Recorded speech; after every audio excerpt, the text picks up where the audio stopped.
Halo teman-teman semuanya, pada video kali ini kami akan menjelaskan tentang anatomi fisiologi sistem pencernaan pada manusia. Video ini dibimbing oleh dosen pengampu yaitu Ibu Apoteker Yona Haryanti Putri, Sarjana Farmasi, Magister Farmasi.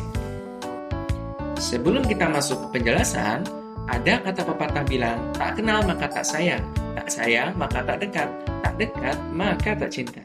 Untuk itu, perkenalkan kelompok kami terlebih dahulu. Yang pertama yaitu Sylvia Juniarti dengan NPM F1G 021005. Selanjutnya ada Cahya Firda Vanesha Putri dengan NPM F1G 024010. Selanjutnya ada Intan Apriani dengan NPM F1G 024020. Selanjutnya ada Sarah Aprilia dengan NPM F1G 024026. Selanjutnya ada Sandi Ilhamuddin dengan NPM F1G 024040. Dan ada Fauzi Pratama dengan F1G 024042. Nah, selanjutnya kami akan menjelaskan tentang sistem pencernaan. Disimak ya teman-teman. Baiklah teman-teman, saya akan menjelaskan mengenai sistem pencernaan. Mungkin kita seringkali mendengar mengenai sistem pencernaan. Ternyata sistem pencernaan juga disebut dengan sistem gastrointestinal. Dimulainya dari mana? Dimulainya dari mulut sampai ke anus. Apa sih definisi dari sistem pencernaan ini? Jadi, sistem pencernaan adalah sistem organ dalam manusia yang berfungsi untuk menyerap makanan, mencerna makanan, menyerapnya menjadi zat-zat gizi dan energi, menyerapnya ke aliran darah, serta membuang sisa makanan yang tidak diperlukan lagi atau disebut dengan zat sisa makanan. Lalu, apa aja sih saluran pencernaan itu? Saluran pencernaan itu ada mulut, tenggorokan atau faring, kerongkongan, lambung, usus halus, usus besar, rektum, dan anus. Lalu, ada nggak sih organ di luar saluran pencernaan tersebut? Tentunya ada, seperti pankreas, hati, dan kantong empedu. Ternyata pencernaan itu terbagi menjadi dua teman-teman. Ada pencernaan secara mekanik dan pencernaan secara kimiawi. Apa sih pencernaan secara mekanik itu? Jadi pencernaan secara mekanik adalah proses perubahan makanan dari bentuk yang besar menjadi bentuk yang lebih kecil, atau dari makromolekul menjadi mikromolekul. Nah, organ yang berperan dalam pencernaan secara mekanik ini apa? Organ yang berperan adalah gigi. Sedangkan pencernaan kimiawi adalah perubahan dari molekul yang kompleks menjadi molekul yang sederhana dibantu dengan enzim. Oke teman-teman, tadi kan udah dijelasin nih mengenai apa sih sistem pencernaan itu. Lalu sistem pencernaan itu terbagi menjadi dua, ada secara mekanik dan secara kimiawi. Nah, sekarang kita masuk ke alat-alat pencernaan. Jadi, alat pencernaan ini juga terbagi menjadi dua teman-teman. Ada saluran pencernaan atau saluran gastrointestinal, sama ada kelenjar pencernaan yang akan membantu untuk menghasilkan enzim yang akan digunakan pada pencernaan secara kimiawi kelak. Nah, saluran pencernaan itu terdiri dari organ apa aja sih? Jadi, saluran pencernaan ini terdiri dari mulut, faring, kerongkongan, lambung, usus kecil, dan usus besar. Kalau kelenjar pencernaan terdiri dari apa aja? Kelenjar pencernaan ini terdiri dari air liur, kelenjar getah lambung, hepar, sama pankreas.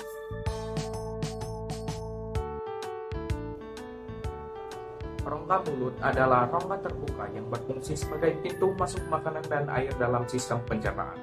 Bagian di dalam mulut ini dilapisi oleh selaput lendir. Dan di dalam mulut ini juga terdapat lidah yang berperan dalam pengucapan. Proses pencernaan dimulai di dalam mulut, di mana makanan akan dipotong dan dikunyah oleh gigi menjadi bagian yang lebih kecil sehingga makanan dapat lebih mudah untuk dicerna. Di dalam mulut juga terdapat kelenjar ludah yang akan menghasilkan ludah. Ludah berfungsi untuk melapisi makanan dengan enzim amilase untuk memecah amilum menjadi disakarida. Serta di dalam ludah juga mengandung lisosim untuk melawan bakteri. Proses menelan dimulai secara sadar dan akan berlanjut secara otomatis. Tenggorokan atau faring adalah penghubung antara rongga mulut dengan kerongkongan, yang juga menjadi persimpangan antara jalur pernapasan dan makanan. Bagian faring ini terletak di belakang rongga mulut dan hidung, serta di depan ruas tulang belakang. Di dalam faring mengandung tonsil atau amandel, Tonsil atau amandel yaitu kelenjar limfe yang kaya akan limfosit untuk pertahanan terhadap infeksi. Bagian paring terdiri dari yang pertama yaitu bagian superior atau disebut juga nasofaring. Di dalam bagian ini terdapat Eustachius atau tuba auditiva yang berfungsi untuk menghubungkan faring dengan ruang gendang telinga. Yang kedua adalah bagian media atau bagian orofaring. Bagian ini adalah bagian yang sama tinggi dengan mulut. Bagian ini berbatasan ke depan sampai di akar lidah. Yang ketiga adalah bagian inferior atau disebut juga laryngofaring. Bagian ini adalah bagian yang sama tinggi dengan laring. Bagian ini berfungsi untuk menghubungkan orofaring dengan laring. Kerongkongan atau esophagus adalah bagian yang berbentuk tabung berotot pada vertebrata yang dilalui sewaktu makanan mengalir dari bagian mulut ke dalam lambung. Nah, organ ini berfungsi untuk menghubungkan rongga mulut dan lambung. Di dalam kerongkongan, zat makanan yang melewatinya tidak akan mengalami pencernaan. Makanan berjalan melalui kerongkongan dengan menggunakan proses peristaltik yang meliputi gerakan melebar, menyempit, bergelombang, dan meremas-remas agar makanan terdorong ke dalam lambung. Nah, menurut histologi, esophagus ini dibagi menjadi 3 bagian. Bagian pertama adalah bagian superior. Nah, sebagian besar bagian ini terdiri dari otot rangka. Bagian kedua adalah bagian tengah. Sebagian besar bagian ini adalah campuran otot rangka dan otot halus. Dan yang terakhir adalah bagian inferior. Bagian ini terutama terdiri dari otot halus. Baik teman-teman, nah kali ini aku akan melanjutkan untuk menjelaskan materi tentang lambung. Apa sih itu lambung?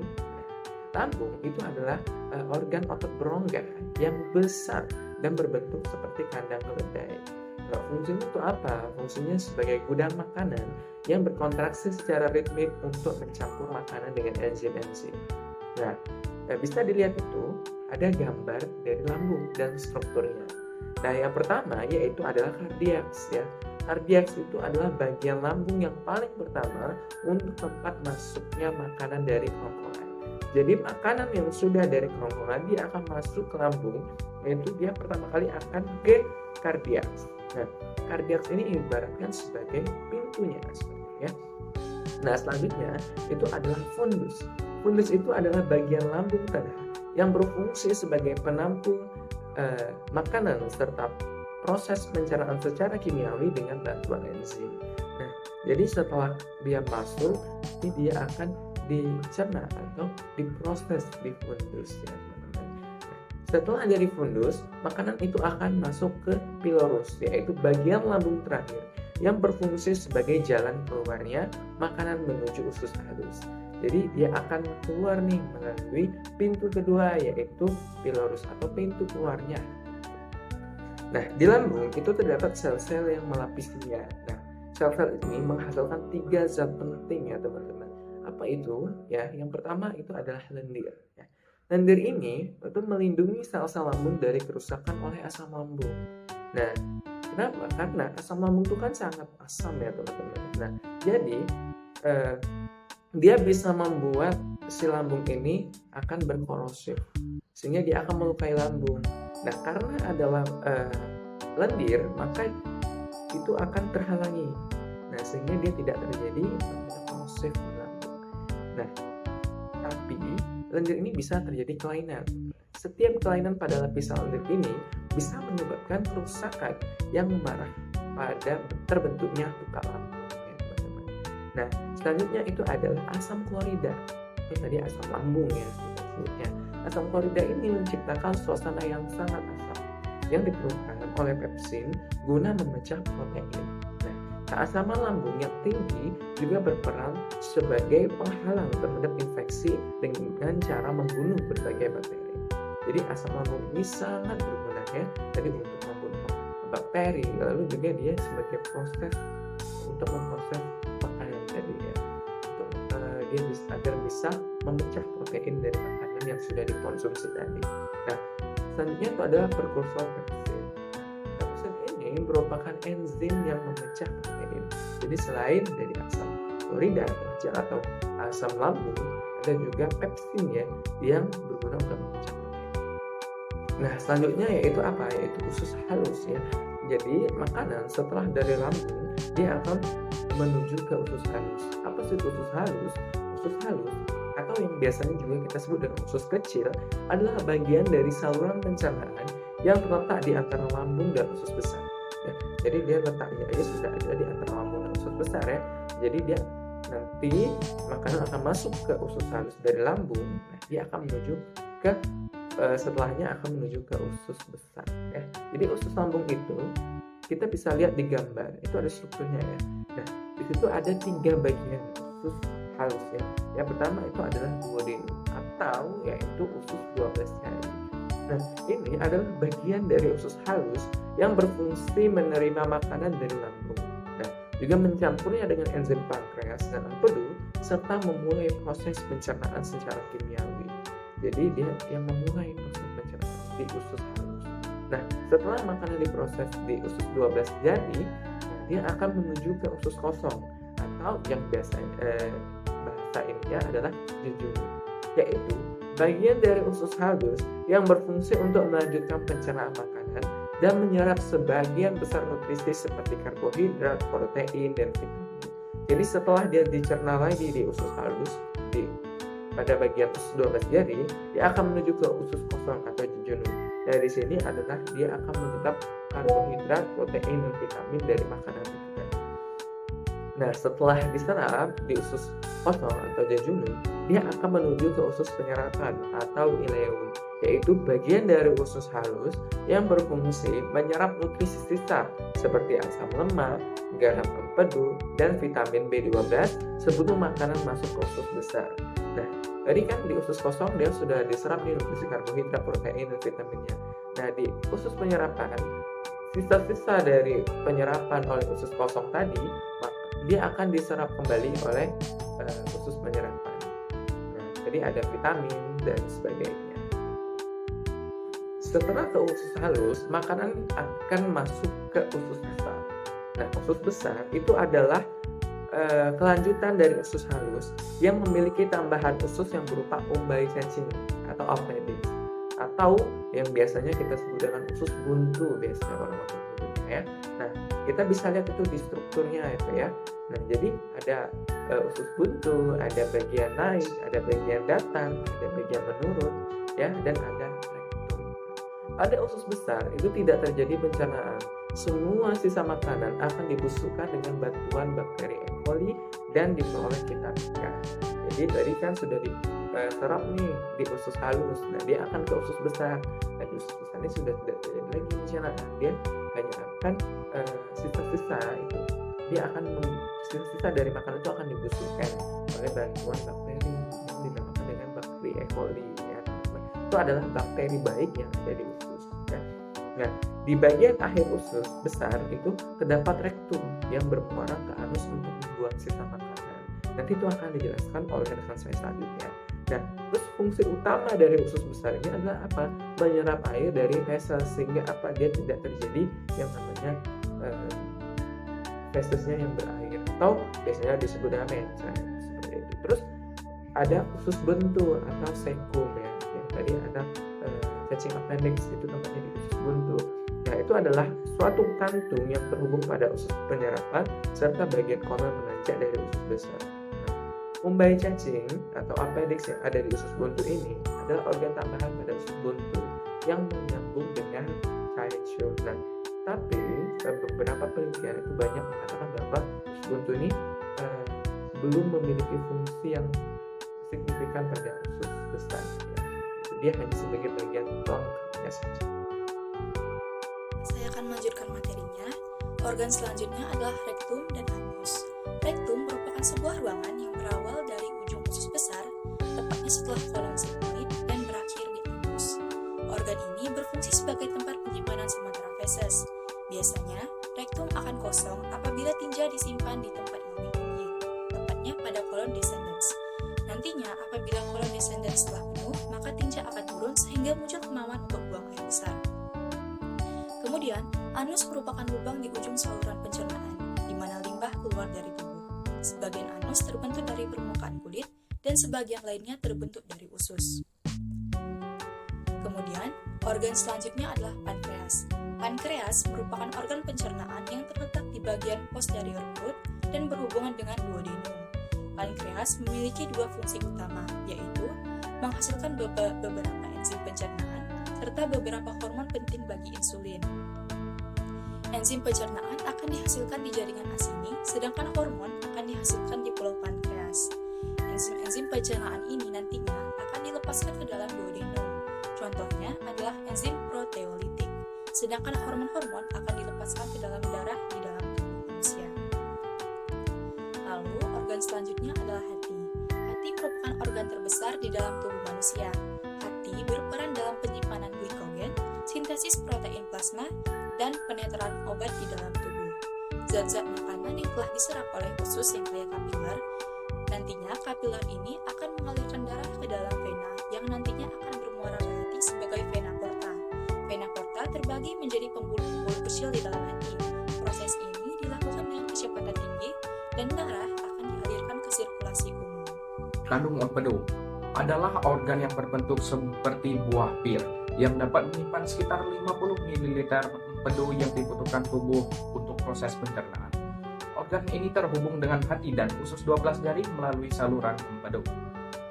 Empedu di dalam kandung empedu ini memiliki dua fungsi penting, yaitu membantu pencernaan dan penyerapan lemak, serta berperan dalam pembuangan limbah tertentu di dalam tubuh, terutama hemoglobin yang berasal dari penghancuran sel darah merah dan kelebihan kolesterol.